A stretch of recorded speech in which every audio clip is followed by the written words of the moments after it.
After days of intense negotiations in Egypt, Israel and Hamas both at the table talking over President Trump's 20-point peace plan to end 2 years of war in the Gaza Strip. Joining us now is Colonel Steve Warren. He is the former Principal Deputy Chief of Public Affairs at the Pentagon. Colonel, thanks for joining us on this. Appreciate it. Talk about the unprecedented nature of striking phase one of this peace deal, what it could feasibly mean for the region, both the future of the safety and security of Israelis and Palestinians. Yeah, it's thanks, Yasmin. It's got far-reaching implications. If indeed this deal can hold, it'll bring in an era of peace that we haven't seen now in the Middle East for several years, ever since that terrible attack on October 7th. So what this really means is that if the hostages can be returned to Israel, the prisoners can be returned to Gaza, and then finally the Israeli forces are able to withdraw to a pre-established line, we will finally begin to see the first steps of Middle East peace.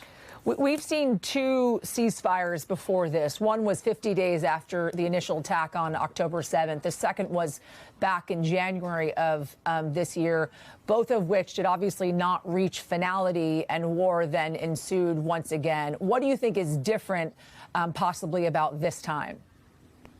Well, the first thing that's different is, frankly, the way it's being talked about. This isn't really a ceasefire. Whether it's the president, the Qataris, the Israelis are talking about this as a deal, a peace deal. So I think that's number one.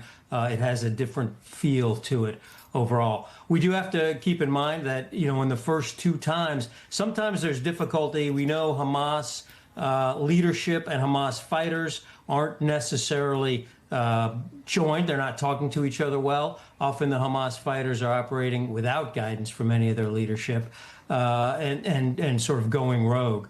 I believe this will be reduced this time around simply because, frankly, there are fewer Hamas leaders and fewer Hamas fighters. What do you think about the stability of this thing? We know this is an incredibly precarious situation. Some of the Hamas negotiators that were at the table in Egypt were reportedly also the ones that were targeted in Qatar when Israel dropped bombs there. So when you think about how precarious the situation is, this just lends itself to that. Yasmin, there are rivers of bad blood between these two sides. So it is precarious. It will remain precarious. That said, the populations of both sides, the Israeli citizens, the Palestinians in Gaza, appear to be growing weary of war. And so that puts a lot of pressure on the leaders of both sides to come to an agreement. We thank you for watching. And remember, stay updated on breaking news and top stories on the NBC News app or watch live on our YouTube channel.